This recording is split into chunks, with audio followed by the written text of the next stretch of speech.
Okay, good morning everyone, and welcome to the fourth webinar in our post-2020 series. We're very excited to have you on the line and to be joined by such a variety of attendees. And today we will be exploring the position paper on local and subnational governments and some of the emerging key messages and ambitions for shaping the post-2020 global biodiversity framework. My name is Timothy Blatch. I'm with ICLEI Africa and the ICLEI Cities Biodiversity Center. I'm also the coordinator for Cities with Nature, and I will be moderating the session today. Before we start, I should just mention that the session is recorded and the recording will be made available to you once the webinar is finished. And we will have time for some questions and discussions at the end of the webinar, should there be any. So we ask that you hold any of your thoughts until then, at which point there will be two ways to ask questions, and that's either to raise your hand using the panel on the right, or to submit a question via the question text box also on the right. So without further ado, thank you again for joining us, and as you can see on your screen, today's agenda, we're joined by Ingrid Coetzee, who is the Senior Manager for Biodiversity and Nature-Based Solutions at ICLEI Africa and the Cities Biodiversity Center, and she's going to provide an overview of the ICLEI-led process to develop a position paper in consultation with our local and subnational government constituency, and some of the key thematic focus areas that are emerging through that process. Following Ingrid, we have Renata Gomez from Regions 4, previously NRG for SD, and Renata will be presenting an overview of the Regions 4-led process on behalf of the subnational government constituency, as well as some impressions from the Trondheim conference. Then we have Mr. Oliver Hillel from the Secretariat of the Convention on Biological Diversity. And unfortunately, he is unable to join us in person in this morning's webinar. He will be joining us later on in the second session today. But for purposes of this webinar, I will try to play a recording, a voice recording of his presentation. But when we send the recorded webinar, his presentation will be included in both versions. And then finally, we're very excited to have Mr. Xu Zhu, who's the Regional Director of ICLEI in South Asia. And he's going to provide a brief overview and some feedback from an exciting event that took place, I think it's the 18th of July in Beijing, a roundtable on urban biodiversity actions and local and subnational government biodiversity practices on the road to post-2020. So that is our overall agenda, and at the end, as I mentioned, we will have some time for questions and discussion. So without further ado, I'm going to hand over to Ingrid, and she is going to take us through. So thank you, Ingrid. Hi, hello everybody. Ingrid speaking here, and as Tim said, I'm just going to give you an overview of the process that's involved in developing a position paper, specifically the process that ICLEI is leading at the moment. This is not the only process, there are many, and we're going to hear a little later from Renata what her own organization's Regions 4 is doing, and Oliver is also going to tell us about some of the other initiatives. So essentially what I want to start off by is just putting this into context for those of you that are maybe not that familiar with the whole role that local and subnational governments have been playing over the more than a decade or so in terms of making sure that the voice and the interests and the positions of local and subnational governments are communicated to and heard within the negotiation platforms of the Convention on Biological Diversity. So there are a couple of important pointers in this respect. The one is the Global Biodiversity Summits of local and subnational governments that are held as an official parallel event at each COP, Conference of Parties, and these have been held since 2008. Which ICLEI has co-convened together with the host cities and country, as well as the Secretariat on Convention of Biological Diversity. And then since 2018, which was the last COP 14 in Egypt, we had Regions 4 as also one of the partners in co-convening that summit. In addition to the actual summits, which are very important platforms where we get representatives of cities and metropolitan areas, states, provinces, prefectures, and other levels of subnational government from all over the world together to engage with the CBD parties to demonstrate, how collective action at the local level is made and it contributes to the implementation of the CBD targets. There are also coming from these summits what we call declarations or communiques, which is a statement then showing what the local and subnational governments have done, what they're committing to, and what they're calling on parties. And there are about 8 or 9 of these statements. There's the whole history of these statements. And then the third thing is that alongside this movement of having summits and the summit declarations, the constituency of local and subnational governments has influenced a range of COP decisions since 2008. Initially just very tentatively saying that we are important players, and then at the last COP there were a number of decisions that reflected and recognized the role of subnational governments in a wide range of issues, from things like wildlife meat to nature and health issues, and obviously also very importantly the role that subnationals play in mainstreaming of biodiversity. So just to give you some background on what are the sources and ideas that are shaping the development of a position which ICLEI is working on in terms of how our constituency, in other words, what are the sort of voice that we want and the message that we want to communicate. There are a number of these things. It's not just something that's dreamt up in an office somewhere. There is obviously pulling on the previous communiques, the most recent one from last year. Then there are 2 more recent documents that have come out this year at very important meetings. The one is the Common Roadmap for Cities, Metropolitan Areas, Local and Subnational Governments towards living in harmony with nature, which is an outcome of a meeting that was held in Paris in June of this year. And then even a few weeks ago, there was an important meeting of all metropolitan areas from across the world that met in Medellin in Colombia, and that gave rise to the Abura Valley Medellin Declaration of Metropolitan Areas to the post-2020 Global Biodiversity Framework. Now, I'm not going to deal with these because Oliver is going to give you some background and some more information on both of those documents. Other things that we are taking into consideration are the COP decisions, then the plan of action on subnational governments, cities and other local authorities for biodiversity. This plan of action was adopted in Nagoya in 2010, and its its framework or term of reference ends at 2020. So that's also something that we've been looking at. And then, of course, very importantly, the Intergovernmental Science Policy Platform on Biodiversity and Ecosystem Services, the assessment reports that came out in May of this year. I think those have been quite seminal in influencing our ideas on what it is and getting, and how local governments are responding and picking up on some of those very important messages that have come out there. And then there are other structures within the CBD process. The informal advisory group, they're also making statements, and the open-ended working group has just recently produced some documents.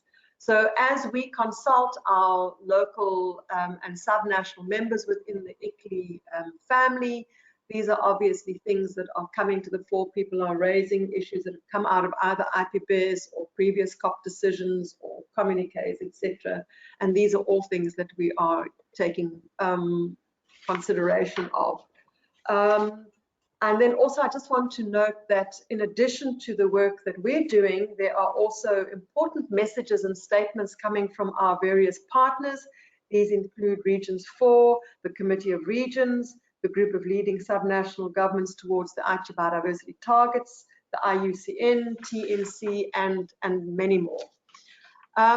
So if we now step back a little bit and look at what are the emerging key themes and trends that relate specifically to local and subnational governments insofar as the post-2020 global biodiversity framework is concerned, there are a number of things that I just want to highlight that we are picking up on.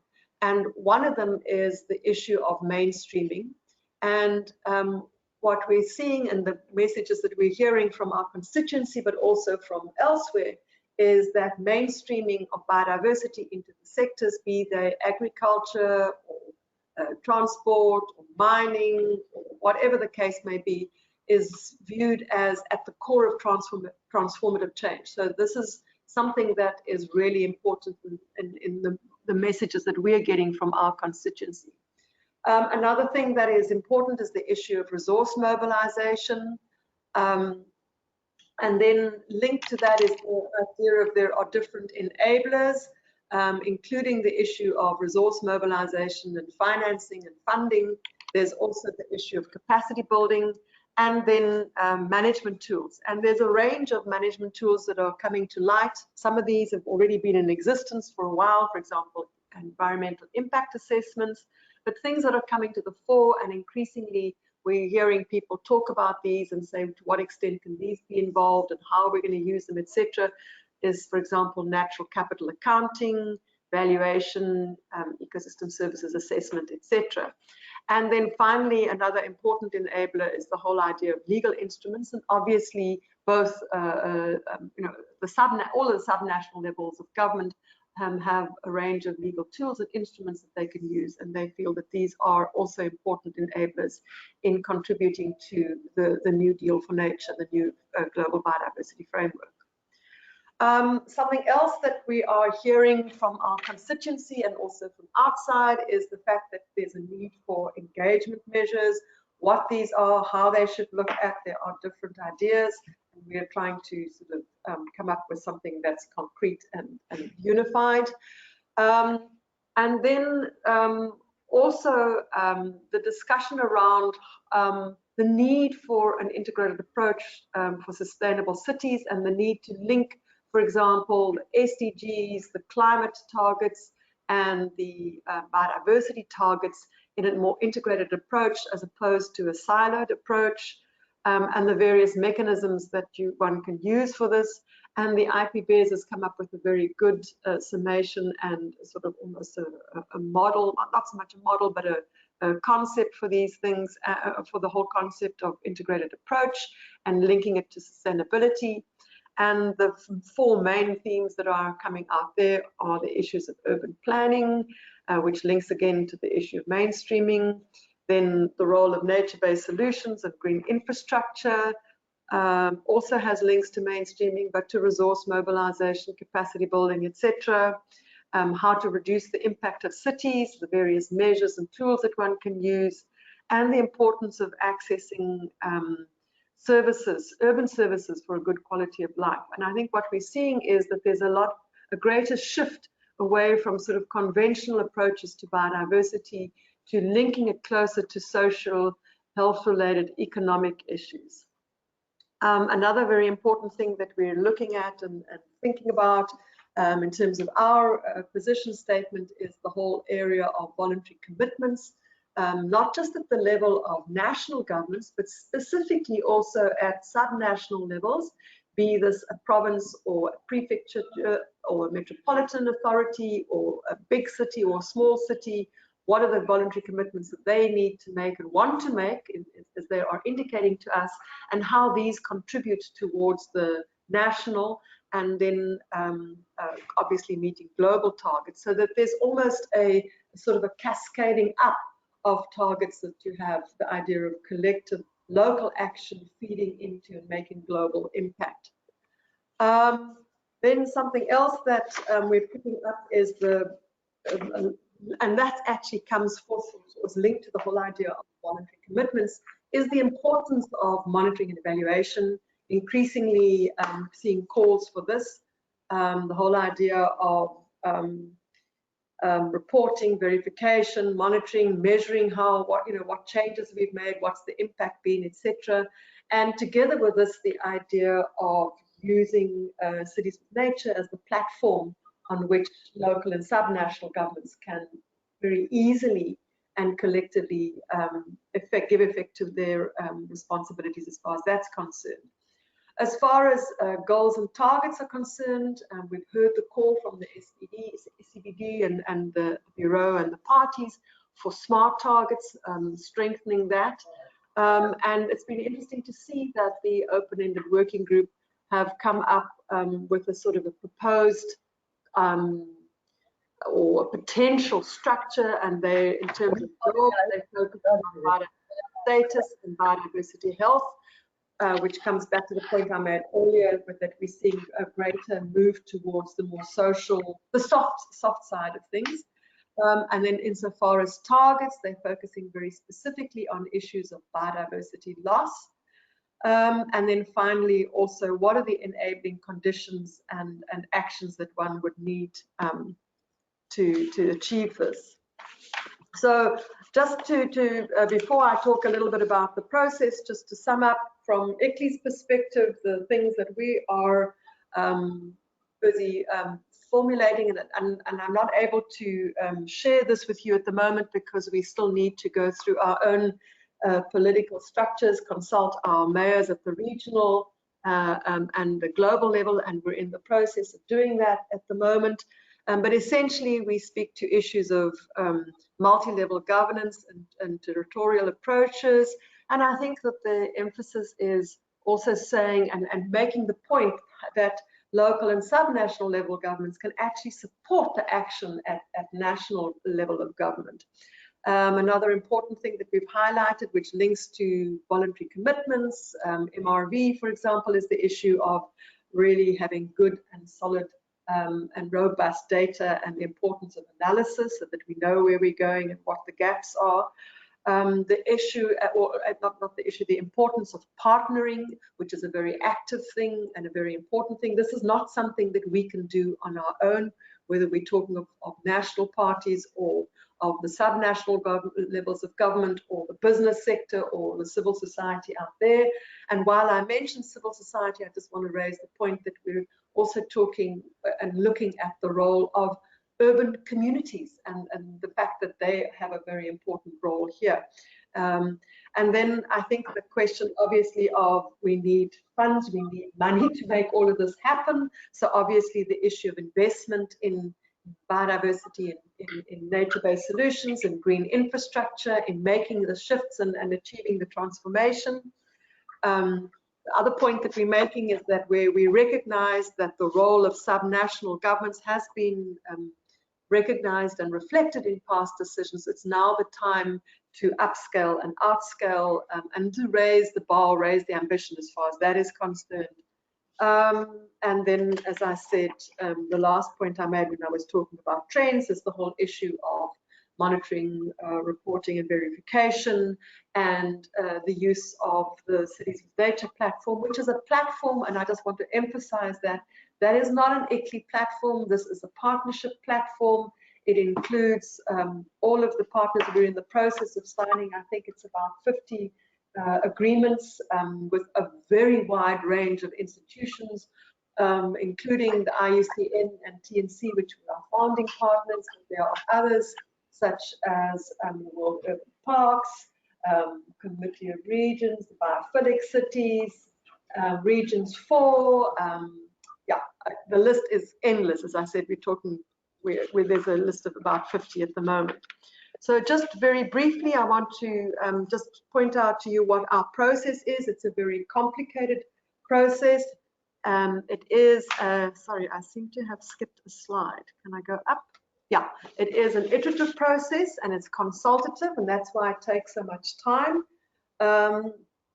And some of the key milestones in this process going forward now is that we will float our zero draft, or in CBD speak, what they call a non-paper, where we will reflect what the ICLEI constituency position is for the first time at the open-ended working group in Nairobi at the end of this month. And then once we've done that, we will obviously start consulting more openly, wider with the local government and subnational constituency and our partners. So in other words, this will go beyond just the ICLEI membership for additions, for support, etc. The next big milestone will be then to provide a first draft at the second open-ended working group, which is going to be held in Kunming. And then that will be the first sort of real substantive draft. And then after that, and throughout the process, you know, as I said, it's an iterative process, and we will continue making changes, we'll continue adding, we'll continue engaging with partners, with our own constituency to improve and to enhance this draft. And then we want to have a sort of near final draft ready by May 2020 to present or to float at the SBI 3 meeting. We will also be discussing the draft position at the IUCN World Congress in Marseille in June 2020. And the objective is to have a final position ready by the 3rd meeting of the open-ended working group, which is taking place in July 2020 in Bogota. And then just to end off, to say that we're working in very close consultation with the SCBD. And once we're once we've got our ICLEI approved version, obviously we will also start negotiating, or not negotiating, consulting and engaging very closely with our other partners and with other networks. I also just want to make the announcement that Mayor Plante from Montreal in Canada has accepted the sort of position of being a global ambassador for local biodiversity, and she will be the front runner of our campaign. We are going to be making a formal announcement through the press release within the next 2 weeks on this. We have a whole campaign planned out for her, so she's going to be engaging at some key meetings and summits and forums, and she will also announce the sort of zero draft of our position that we will be presenting to, or not presenting, sorry, floating at the open-ended working group in Nairobi. In addition to this, we have our regular webinar series, and we want to use this webinar series to communicate where we are in terms of the position, developing the position, but also to use the webinar series to elicit responses and inputs and additions and support from our constituency and from the people that are participating. And as Tim said earlier, it's quite a wide range of interest groups that are participating in this webinar series. I've already said that once it's in the public domain, we will communicate it more broadly, and we'll do this also through making it available on our website. And then just the last thing to say, if there are any inputs from the participants to this webinar, both this morning and this afternoon, it needn't be in the webinar itself. We've got till next week, Thursday. We would really welcome any written inputs. It doesn't have to be much detail. You can just make it very short and concise. We're not looking at a very long document, but we would really value any inputs from the participants. And we ask that you submit that to the following email addresses by the 8th. So that's today a week. Thank you very much, Tim. Great, thank you, Ingrid, for that. I'll leave the email addresses just for a second while I introduce the next speaker. In the being mindful of time, I won't dawdle anymore, but we're really excited to have Renata Gomez with us. She was in the previous webinar as well from Regions 4, and she's going to be presenting a little bit on their process with the subnational constituency. So Renata, without further ado, over to you. Thank you very much, Tim. Good morning, good afternoon, good evening for everyone listening. It's a pleasure to be here again to, like you said, introduce what we are doing to contribute to the post-2020 process. Next slide, please. I'll briefly show you the next slide, please. The objectives of my intervention today. So I would like to discuss a little further, and this is for background as well, the plan of action of the Advisory Committee on Subnational Governments and Biodiversity to the Convention on Biological Diversity, which is a platform that represents the voice of subnational governments within the CBD. We have been the coordinators alongside the government of Quebec for the past 2 years, and we have been doing contributions to the post-2020 process, and we want to share today our perspectives for the future, and of course the members' ambitions to the post-2020 era, and how subnational governments are creating momentum, and how are we building the future that we want, specifically within the CBD. Next slide, please. So very briefly, our plan of action commands the advisory committee with one strategic goal, and our objective for these 2 years, is to consolidate the advisory committee as the platform that enables permanent dialogue with the parties to the convention towards a strong subnational participation in the post-2020 global biodiversity framework.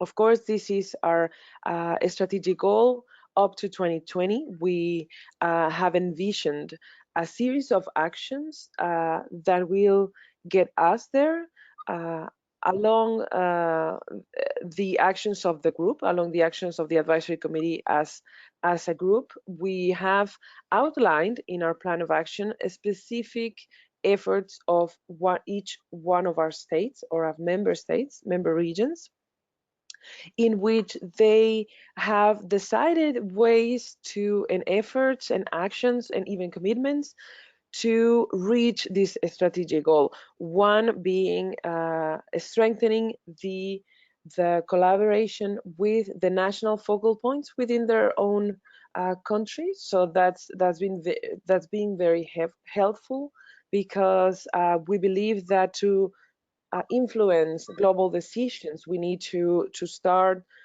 within our own subnational regions and areas of influence, and then go from there up to the national governments, strengthen this collaboration, so whatever we do on the global scale can actually have an impact on the ground and can actually translate into reality. Next slide, please.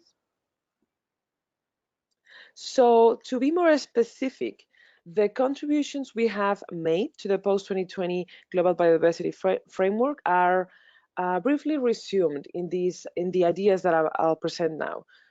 These are some of the key messages that we advanced the CBD when they released this initial discussion document on the global biodiversity framework, and we advanced some of these ideas.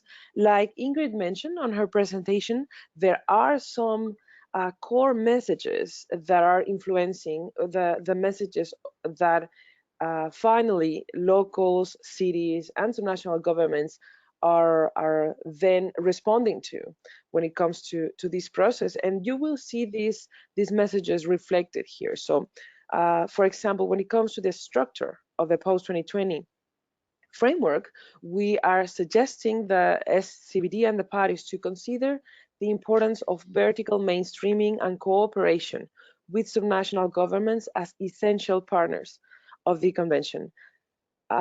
Also, when it comes to biodiversity targets, we are talking about how targets should be comprehensive and should reflect the work with other frameworks and agendas within the UN. More specifically, of course, like Ingrid mentioned, the climate change, the Paris Agreement on climate change, and also the Sustainable Development Goals.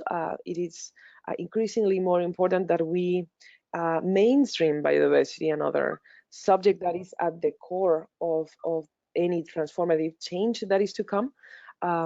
So we're talking also about that and about the implementation of these comprehensive agendas at the subnational level.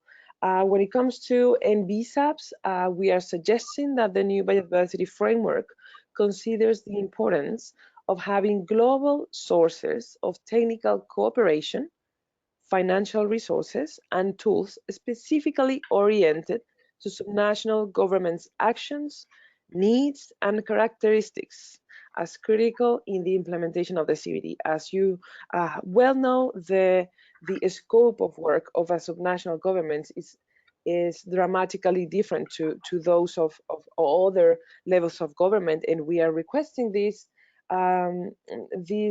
recognition within the NBSAPs, for example, in this specific case, because there are some sources that are different for subnational governments, and we are inviting the parties to the CBD to consider this when it comes to NBSAP specifically. And next slide, please. Additionally, when it comes to integrating diverse perspectives, we are calling the attention on the plan of action on subnational governments, cities, and other local authorities that was launched and endorsed at COP10. We are asking for this plan of action to be either expanded, updated, and renewed because we have reached its timeline, and we believe we have worked towards the objectives included in the plan of action, and the new framework should consider the actions that we have done in the past years, and we should expand then the scope of what is to come for subnational governments and locals within the CBD and within the new framework, of course.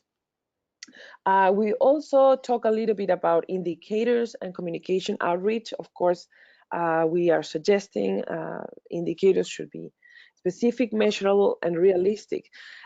But we are including a little mention that these indicators should be realistic and should ensure that not only all parties, but also subnational governments can actually report on them. Like you know, implementation also falls on the responsibilities of subnational and local governments. So indicators should reflect that that responsibility for subnational governments. Also, communication and outreach. We have realized that raising awareness is fundamental and should be included somehow in the new framework. Moving on.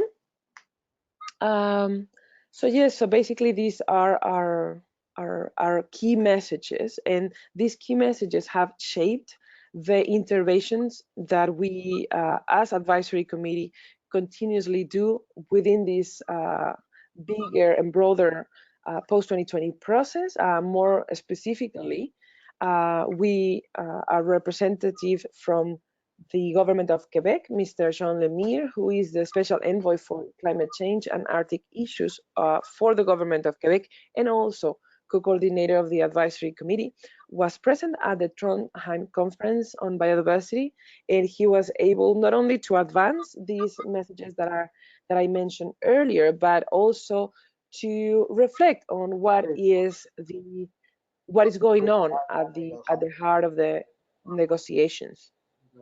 So yeah, so not only he was our special envoy was able to share our messages, but also was able to get the impressions of what is going on at the heart of the negotiations, and some of the key conclusions that he can advance, for us are that, of course, there is the conference concluded that there's a call to find synergies with other UN conventions, as we have been speaking this morning.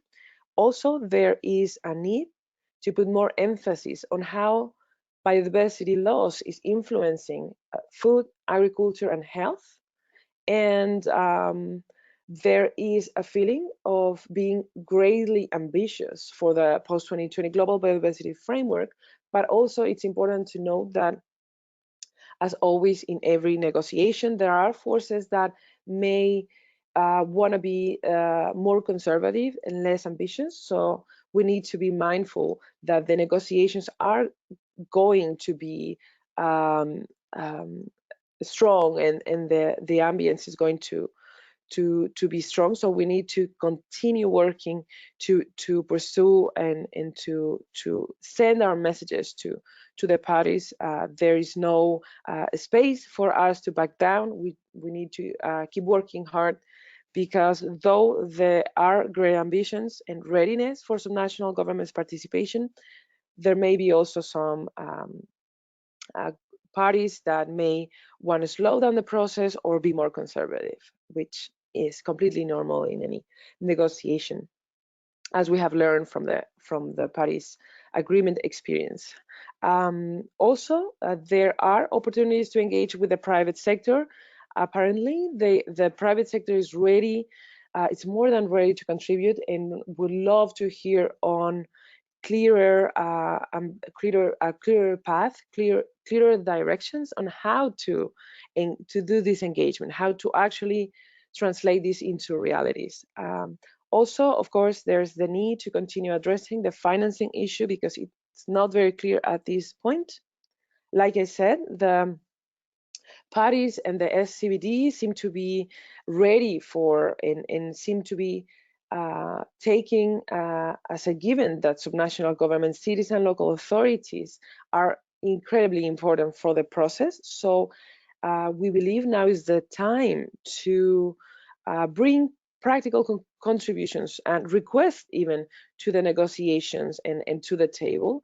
So we are more than ready to do that. Next slide, please.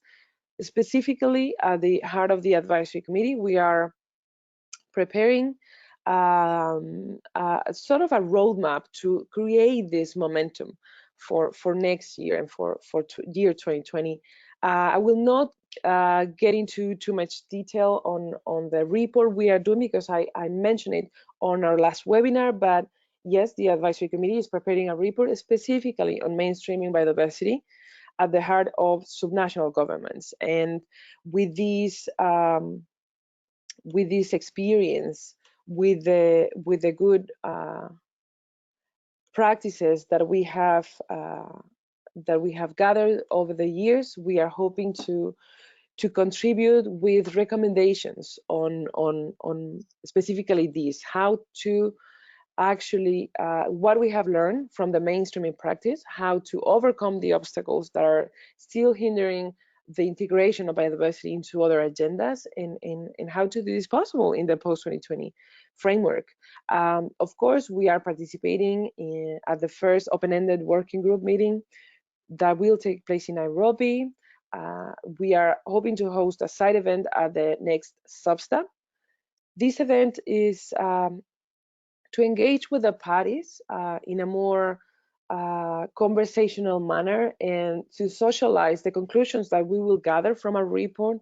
So at the next SBI, which will take place next year, at the beginning of next year, and the next Substa, we can bring a more substantive document that has been consulted in dialogue with the parties, so we can have a stronger commitment, and we can move towards this strategic goal of the advisory committee that we have and that I mentioned at the beginning of my presentation. So yes, we are doing a series of events, of actions, of efforts, and actually every subnational government is welcome to join these efforts by just contacting Regions 4 through our website and our emails. Next slide, please. You can see my email over there. So please, if you're interested in knowing more or in being part of our efforts or initiatives, please just reach out. We'll be happy to provide you with further information. Thank you very much, Tim. Over to you. Great, thank you, Renata. We always really appreciate your inputs, and it's very informative to see how the two processes are in fact very aligned. So thank you for that. Now I'm going to try play a recording from Oliver, just with some feedbacks, outcomes, and next steps from a few different events that have happened, some of which have already been mentioned. So please be with us technically, and hopefully this will be able to work. Of local and national governments to the post-2020 global biodiversity framework. And I'd like to touch on a few recent events and how they influence the roadmap and the activities of this group that is coordinating the contribution of those players to the post-2020 framework, to COP15, and to the work of the convention in general. So I won't repeat the points I raised in the last webinar in which I participated. In that occasion, I outlined what is the general roadmap for local and subnational governments in the post-2020 framework, particularly regarding the open-ended working group that is working on this theme to develop this framework. There are 3 meetings, they're posted. So this, what I would like to bring in today is what comes to this process out of 3 specific meetings and a possible 4th. The first one is the summit of the nature of cities in Paris in June of this year. The second is the Trondheim conference. I will make a few comments on that, even though I know that through Regions 4 and through the advisory committee, there might have been news on this before. I would also like to share with you the meeting of the Abu Ra Valley Metropolitan Authority led meeting on the role of metropolitan areas in the post-2020 framework and what kind of role they play in that. This happened in the city of Medellin in July. And then finally, I wanted to call attention to a meeting that may come up for subnational governments related to the government of Scotland. So first and foremost, the meeting in Paris, which was organized around the network called, it's around a blog run by David Maddox called The Nature of Cities, was very productive. It was a very diverse speaking opportunity for cities and many other players related to cities in communication and arts, in social sciences, in hard sciences, in economics, in urban planning, in biodiversity, a lot of players. And I think for this meeting, the most relevant outcome was a roadmap towards living in harmony with nature as a 2050 vision, but more concretely, a roadmap agreed between local and subnational governments from here to COP15, what it is that cities and subnational governments and other local authorities, what it is that they desire, what it is they envisage. It's a very concrete document that came out of the Nature of Cities Summit in Paris. So I recommend people to have a look at it. One of the conclusions was that the Cities with Nature Initiative platform and website should receive full attention from all players as the central reference platform for cooperation and for updating on information on what is happening, and also as a platform for concrete commitments to the action agenda for nature and people. So this was a very fruitful meeting, and we look forward to more follow-up from it in cooperation with colleagues from the EU expertise, France, and with ICLEI and with many others. Second, in terms of the Trondheim conference, I just want to call attention that in the pre-session document to this conference, there was an invitation for subnational and local governments to participate in the process of producing the post-2020 global biodiversity framework. So there is text in the pre-session document inviting subnational and local authorities as part of the action agenda for nature and people. So there was a request for that, so I know that there was a contribution, but I also want to say that subnational and local authorities and governments are mentioned in the co-chairs report, mentioning particularly the importance of urbanization, but also very clearly saying that there is a lot of wealth of experience and important contributions coming from both local and subnational governments. So I wanted to call attention to those two outcomes, really, of the Trondheim conference. Later on, I want to report that ICLEI was very much a player, along with the authority of the Valle del Aburrá, the metropolitan authority of this group of 10 municipalities, including Medellin in Colombia. The meeting was very successful because it brought experts from all over the world on metropolitan areas together to define what is exactly the contribution of that level of municipalities cooperating along a consensus-built plan in most cases, and how essential that level of organization is for the management of urban demands on nature, to ensure that the benefits of nature come to urban citizens. More and more, it is clear that metropolitan area authorities are involved, and that they have the means and the tools to exert their best capacity in contributing to the solution to those urban-rural linkages in which really metropolitan areas have a central role. So in the meeting in Medellin, which was hosted by the Metropolitan Authority of Valle del Aburrá, which really has a great example of reducing the incidence of air pollution cases per year by recovering wetlands, by recovering small rivers and mountainsides, and restoring nature into city, and also by making citizens aware and promoting public transportation and soft mobility alternatives for the population.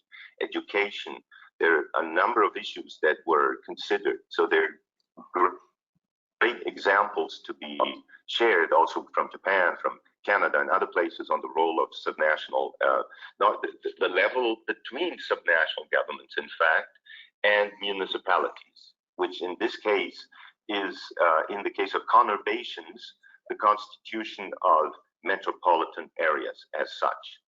Water was also very much an issue. The water security issues, comparisons were made between Cape Town metropolitan action and Sao Paulo metropolitan action in Brazil, though the comparison of both was extremely rich, and of course many correlations could be made with the situation in Medellin and in its surrounding 9 municipalities. So those were very important contributions. Out of that meeting came a statement of metropolitan areas towards the post-2020 framework, which endorsed, in fact, the first document, which was the roadmap produced in Paris. So basically, the Medellin meeting reinforced the roadmap produced in Paris and added specifics about the role of metropolitan areas. And I think this may be a lesson to be learned in this process, is that while everyone in this call obviously has the general goal of making sure that the role of subnational and local governments as a whole is heard clearly in the post-2020 framework in all of its components, we also want to make sure that there is an understanding that each level has specific requirements and mandates and capacities, and that those of subnational governments are different from those of metropolitan areas, are different from those of municipalities and cities. So we need to look at each of those levels of governance and see which ones are best positioned to solve what kind of problem. So I think the last quick meeting was the one that there is a possibility of the Government of Scotland is in conversations with Regions 4 and with the Secretariat for the possibility of hosting a meeting of subnational governments specifically. We do have in the roadmap that resulted from Paris, there's a number of meetings which I'd like you to have a look at that will bring in the voice of cities as well. And so there might be one that will look at the perspective of subnational governments. That would be a very nice way if we have the output of metropolitan areas from Medellin. Several meetings bring in the perspective of cities with the coordination of a number of partners coordinated with ICLEI. But there are other initiatives, goals, and there are the Urban Alliance and many other initiatives that will contribute to this process. So I think in the larger perspective, it is important to note that there is an ongoing work of the open-ended working group on the post-2020 framework.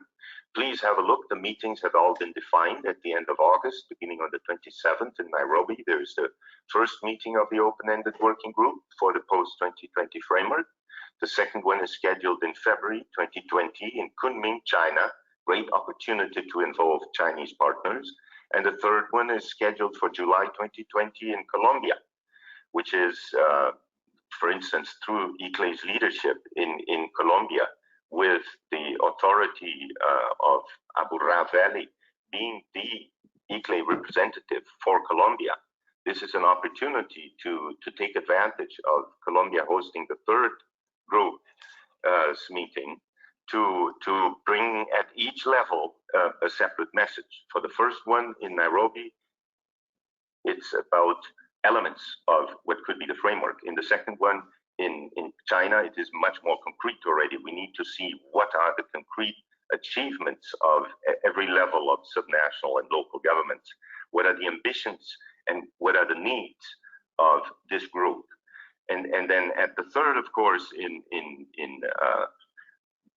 Colombia, in July next year, there needs to be already a very clear demand and offer list so that parties can position themselves productively when they approve within a few months the post-2020 framework. So I think with this, I hope to have revised the options where we stand. It's important as well to consider that there are ongoing processes in which local and subnational governments are involved with the Secretariat through all of the partners, including the IUCN's alliance, including, of course, ICLEI, Cities with Nature, the whole platform that supports that, including the roadmap that also receives the support of the Nature of Cities and of Expertise France and the European Union, that roadmap, including the group of leading subnational governments for the Aichi targets, including other regions 4, of course, and its many initiatives, and many other partners that we hope to join in this work. But it's important to call again, to close attention to at least 3 levels in which you are already engaged with the Secretariat. One is on the long-term approach on mainstreaming. We have an informal advisory group in which ICLEI is the official representative of local and subnational governments, and in the extended network constituted to support the work of this group. Regions 4 is represented through Sao Paulo. And so we hope to hear your voice, and we are hearing your voice in this process for mainstreaming. Then there is the resource mobilization working group. There will be information about that soon available to the mainstreaming group. You will be accessing that as well. We have an ongoing process to develop a strategy for resource mobilization to support the post-2020 framework. So this also will be important to hear the voice of local and subnational governments in this process. And finally, there's a capacity building plan and strategy for 10 years which will delineate what the parties will invest as a priority in terms of capacity building. And I think we have a lot to say about the needs for vertical cooperation, not only horizontal across the themes, but vertical in terms of integrating every level of governance. With this, I think I have concluded my thoughts, and I look forward to further engagement. Thank you very much. Okay, so in his absence, thank you to Oliver. Those were his inputs, and as I've mentioned, he will be presenting these inputs again in the second session this afternoon with a presentation. So without further ado, I'm going to hand over to Mr. Xu Zhu, who is our Regional Director in ICLEI East Asia. And Xu, if the platform will allow us, over to you for about 5 minutes to give us a bit of an update on the event. Okay, thank you, Tim. Could you hear me now? Yes. Thank you. Okay, great, thanks. Good morning, good afternoon, good day, everyone. I'm joining the meeting from Beijing. I would like to report back on the outcome of the local biodiversity workshop held in Beijing on 18th of July, as well as another NGO consultation workshop hosted by Chinese Ministry of Ecology and Environment last week.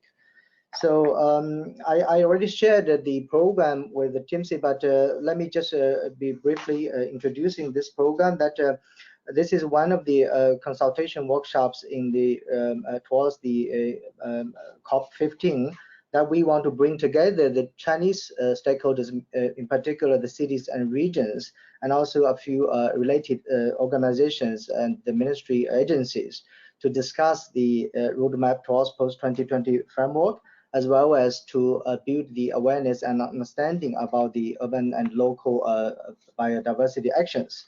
So we got 4 Chinese cities and regions to join the workshop. They are the Yunnan province, the host of COP15, Beijing city, Qinghai province, as well as the city of Chengdu.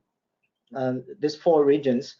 And also we invited the government of Singapore, as well as the city of Bonn from Germany, to share their relevant experiences. We also got the active participation of partner organizations, including the World Bank, the GIZ, and also a Chinese partner called the Tongheng Research Center for Landscape Architecture. So the participants shared their practices about the local biodiversity actions, and also their concerns or perspectives and recommendations about the roadmap.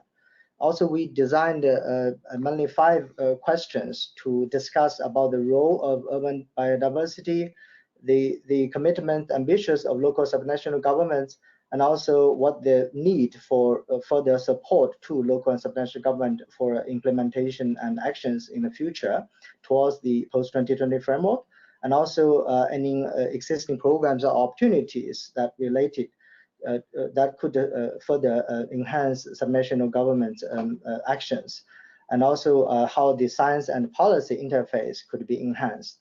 So around this, we had a very interesting discussions. I just want to make it very brief here, is that from local government's perspective, I think the most needed thing is actually to raise the awareness about the urban biodiversity actions in the context of urbanization and also the industrial development, in particular in Chinese context. Many of the cities pointed out at the local level that local leaders and the governments have not really mainstreamed biodiversity actions into their urban planning and land use, and also the overall sustainable development strategies. They still prioritize economic growth more than biodiversity protection and preservation. However, a few of these very specific actions are being taken. For example, in Yunnan, they try to balance the preservation of ecosystem of biodiversity together with the economic growth through promotion of ecotourism, and also to utilize several important natural resources to create job opportunities in Yunnan, which is also a underdeveloped regions in China. In Beijing, they promoted this red line, ecologic red line policy try to protect, divided Beijing into 3 different zones in terms of ecological control line, with also a urban development boundary, than to divide Beijing into 3 zones to control and preserve those ecologically vulnerable areas. And Qinghai is a typical example of China's national parks. Since last year, China has established 8 national parks. Qinghai is one of them, and they through this so-called 3 river source national park, they try to promote this people-centered preservation concept, and also encourage local people to actively participate in the biodiversity actions and cooperate with the government. GIZ actually shared also their experience in Southeast Asia on the participatory approach to encourage citizens' participation. So around the 5 questions that we discussed, all the cities and regions reported that they have, at least for those people from the local environment department, they all realize the importance of urban biodiversity at the local level. However, this has not been prioritized. This is also a common challenge now. So they feel there is strong need to enhance not only the public awareness, but in China's context, most importantly, the local government leadership's awareness and commitment to provide more support and resources, and put more support also from the central government for local and subnational biodiversity actions.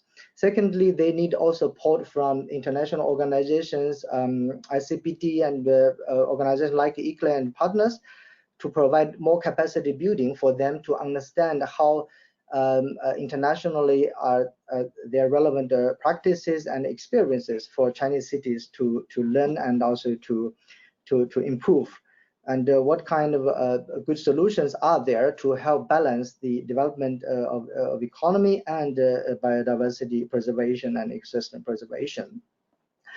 For Chinese cities, they also reported that the most needed is actually not a financial support, because most of regions are resourceful nowadays due to the development of economy of China, but more about the good ideas, good solutions. Then, of course, from ICLEI's perspective, we also encourage them to put their need and also to actively participate in international platforms like the Nature of Cities and also the Nature's with Cities knowledge sharing platform.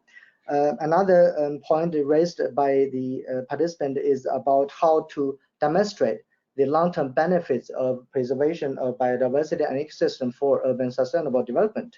In particular, some cities said that they need to show this to the local leaders in order to change their mindset and perception that biodiversity preservation actions are not only investment for future.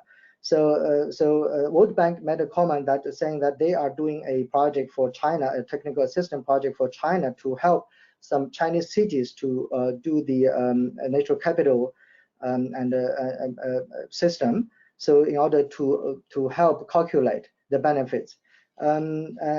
This is also something welcomed by the Chinese cities and regions. And also some Chinese experts raised the issue about the lack of attention from the science and the research community about urban biodiversity, at least in China's context. So this need to be further enhanced. And in terms of the interaction between science and policies, all agree that this is very important to connect both and also reinforce the relation through the IP-based and other frameworks. However, so far, I think there might be also a strong need to promote the dialogue between science and the local leadership. So not only to bring the technical or working level staff from government to have interaction with the science community, but also to promote this science knowledge and scientific conclusions, evidence about the long-term benefits of biodiversity protection to the local leadership and also to the national government. So that's the result of the workshop. I also want to make a few comments about the NGO consultation workshop that hosted last week by the MEE Ministry of Ecology and Environment in Beijing that ICLEI was invited.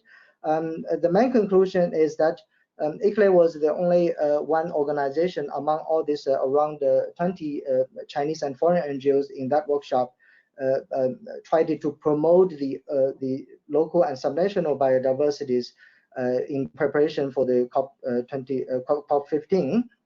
So this has been taken by the ministry, and in particular, the MEE Deputy Director asked ICLEI to help develop a proposal about how to further mainstreaming urban biodiversity for China.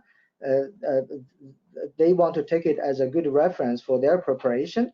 Secondly, they also agree that these local actions are very important in the CBD framework, and also towards the preparation of the COP15 and also the post-2020 framework. But I think the ministry is currently overwhelmed by the preparation, in particular with a focus on the negotiation, but have not really attended enough to the local engagement and the promotion of the COP framework. So that was also observed during the workshop 2 weeks ago, that not many cities, a list of the participating cities and regions, they are not really informed enough, including Yunnan province, about the whole plan and also their role in the process. At least they have no idea so far. So we also stressed this during the NGO consultation workshop. And one of the good opportunities is that the ministry will establish several work tracks, they call it, or work streams. One of the tracks I have advised them is to focus on local and subnational governments. However, we need to follow up on this, try to convince them to include this as a work track towards the preparation. And China is working closely with the New Zealand on the UN Climate Summit this September in New York to co-chair the natural-based solutions work streams. And China also reported that they are working closely now, also approached by the Norwegian government to partner on NBS and also biodiversity actions. I hope that this for this our partnership, all the local stakeholder subnational biodiversity actions stakeholders could be also involved. From our side, our team will work closely with other ICLEI offices, CBC, and also CBD and other partner regions to try to tap these opportunities, try to follow up to move forward. Thank you. Great, thank you so much, Xu. It's wonderful that you were able to join us, and to everyone on the line, this recording of Xu will be played in the second webinar, the second session today. So Xu, we really appreciate it, and to all of our speakers, thank you again for supporting this progress, for joining us in this journey, and I'm going to open the floor. We don't have much time. We've gone over time, but I'm going to open the floor quickly if there is any very burning question. Otherwise, thank you to everyone for joining us, and we hope to see you next time for the 5th webinar in the series. So if there are any very quick questions. Okay. In that case, we will close, and we look forward to, for those who are able to join us this afternoon, it's 3 p.m. South African Standard Time, or GMT +2. Otherwise, we look forward to you joining us in the next webinar. Thank you to everyone, and again, a huge thank you to our speakers.